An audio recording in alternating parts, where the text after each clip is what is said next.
ผมครับสวัสดีครับมาเองครับผมเป็นสัมภาระทำวันครับหนึ่งข้อหาสวัสดีด้วยครับพร้อมสวัสดีครับผมโอ้เสียงหวานเจ้าเจ้าทะเลาะพอเสียงเมน้อยเสียงเฉยๆน้ำเงินจวดๆพี่น้องโอ้เอ้ยพี่น้องเป็นใจไหนบอกแล้วพี่น้องก็ต้องขายที่ขายทางเลยพี่น้องเอ้ยโอ้บอกให้พ้นนี่พ้นชิ้นคือมูเราตัดสินใจกับเจ้าได้พี่น้องไม่ต้องขายที่พี่น้องซื้อตัวนี้รวยเลย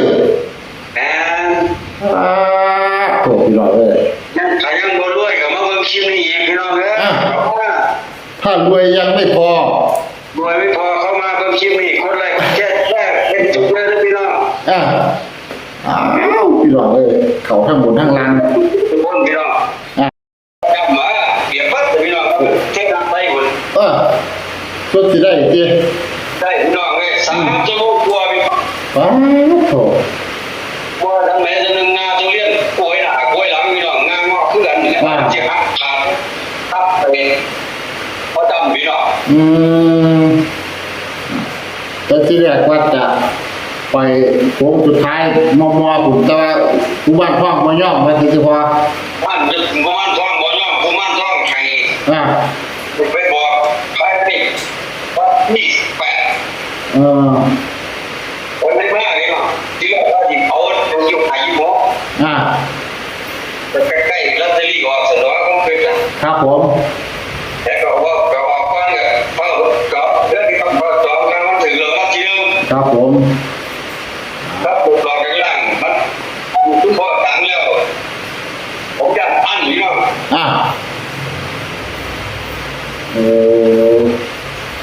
ผมหมายคุณพ่อต้องการโพสต์ดีให้พี่น้องให้ได้ครับผมจ้างนี่เป็นหน้าให้พี่น้องเป็นหน้าเอามากกระซื้อก็มากกับไอ้กดไลค์กดแชร์ครับเบิ่งพบความเพิ่มพี่น้องผู้ใดบ่มีหนี้มีสินก็บ่ว่าคันผู้ใดมีหนี้มีสินหลายให้มาเบิ่งคลิปนี้โอ้บ่คุยแล้วกันพี่น้องใครมีนี่ดูคลิปนี้มีเจ้าสิหายพี่น้องผมว่าอันตัดสินใจคืองวดก่อนผมบอกบ่ต้องขายที่ครับเจ้าก็ต้องได้ที่ขึ้น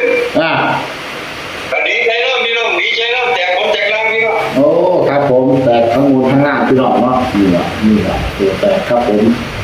แต่ผมมา2 ตัวเอา2 ตัวพี่น้องเอาบ่ทันได้3 ตัวงวดนี้สิได้3 ตัวแตกทั้งบนทั้งล่างครับ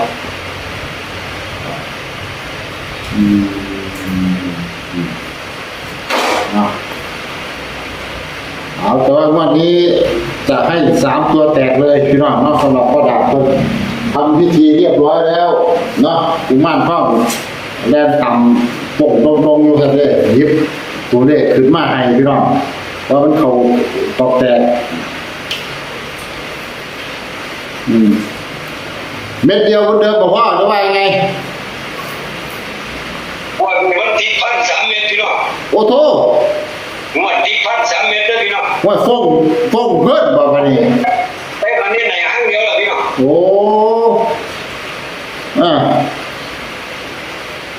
เอามี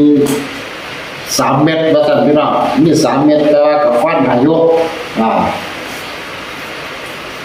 แต่เน้นให้ห้างเดียวพี่น้องก็ฟังเนาะห้างไหนสิรวยห้างไหนสิบ่ดีผมสิบอกพี่น้องครับผมเด็กมันบ่นี้ไกลๆกันเนาะมันอยู่ใกล้ๆน่ะให้หมู่เจ้าผู้ใดมีโซ่ผู้นั้นจับถึงตั้งถึงผู้นั้นรวยพี่น้อง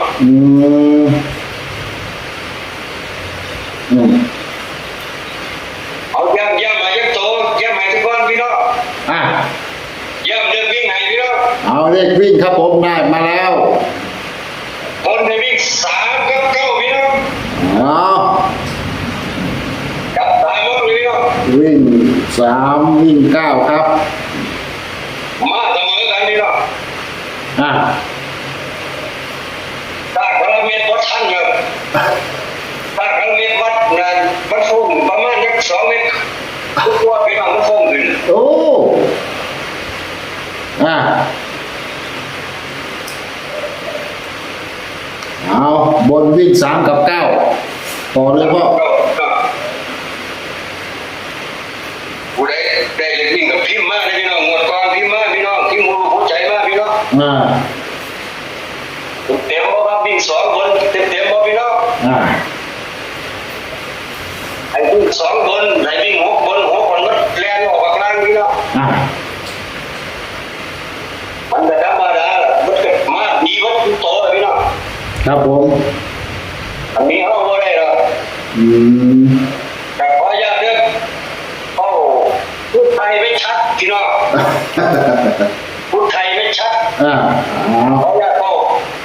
ภาษาบ้านเลยพี่น้อง เอาแอดมินคือกันนะพี่น้องเนาะพูดไทยไม่แนะนำคนพูดเป็นชัดพี่น้อง อืมเอาพ่อ แต่ว่าได้พอแล้วนั่งอยู่สิว่าอีกแล้ว เออเอาจับคู่ให้พ่อ เอาจับคู่ ครับ เอาเลขหลักร้อยมันฟงออก3 ตัวได้พี่น้อง อ่า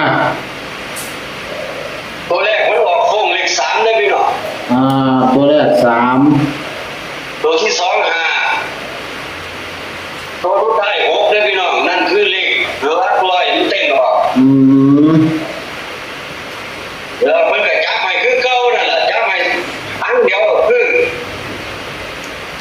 3 9พี่น้อง อืม มักได้บ่พี่น้องมัก3 9บ่พี่น้อง ครับผม นี่แหละชุดที่พดนี่มีผู้เจ้าพี่น้องอีพ่ออีแม่ โอ้ แล้วผมอยู่ในเมืองไทยอยู่ในต่างประเทศเป็นดาราของทีมงานทั้งสองเรียกภูมิโลกาหรือท่องหมายอัลลอฮ์หมายพระมวลหมายคนมาด้วยพี่น้อง เขาว่ากดไลค์กดแชร์กดได้หลายพี่น้อง อ่า ผู้รับเก่าแค่10 แค่ไว้อย่างที่น้องเห็นนั่นเป็นปู่สองคนพี่น้องสิรวยปู่สองคนพี่น้องมาแล้วพี่น้องมาแล้ว93พี่น้อง อ่า 93หางเดียวแข็งพี่น้อง โอ้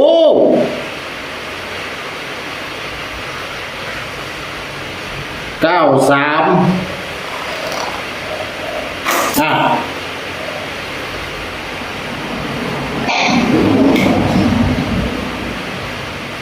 เด็กตัวไหนอีกพ่อ จับคู่ให้พี่น้องจับคู่ไป อ่า 339พี่น้อง อืม 339ครับ 539 อ่า 39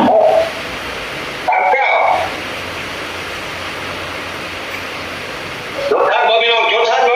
อ้าวครับผม จับคู่จัดให้พี่น้องจัดคู่ให้เด็กพอถวายบริจาคให้เอาตัด ครับ บ่เอาละทั้ง3เอาละ อ่า เอาทั้ง3บ่เอา ครับผม เอา35 36 39พี่น้องมา3หางนี่แหละ อ้าว แล้วก็เดี๋ยวมาสอดใส่นั่นคือ3993เลยพี่น้อง อืม เลขบนหางเดียวพี่น้อง อ่า รุ่น53ไอ้พุ่น35 3663ไม่เป็นตัวกันเลยพี่น้อง อ่า สูตรใส่รถนี่ว่าที่ขายสูตรใส่รถ มีหยังขายตู้ซะเลย สูตรใส่รถมันจะยากใช่พบอะไรขาย4 ล้าน อ่า เจ้าสูตรได้ยังแค่งานนึงน่ะขายงานเตือนนี่9339 โอ้อ่า ว่าคนอะไรก็ว่าเป็นพี่น้อง อ่า เอาดีๆเลยพี่น้องมาบอกเลขตัวนี้3993เลขวันอังคารเนี่ยพี่น้อง ครับผม วันอังคาร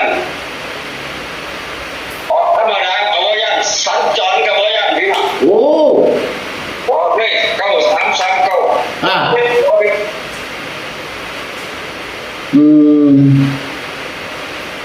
อ่า ด้วยกันหาแล้วด้วยมาใส่เอาพี่น้อง อืม แต่เน้นไหนเลยตามเก้าพี่น้อง สุดปลดหนี่พี่น้องอ่า พบนี่พี่น้องเอากระสอบใส่เราเพื่อนบัด อ้าวสุดปลดหนี่ครับผม39เด้อพี่น้องเด้อ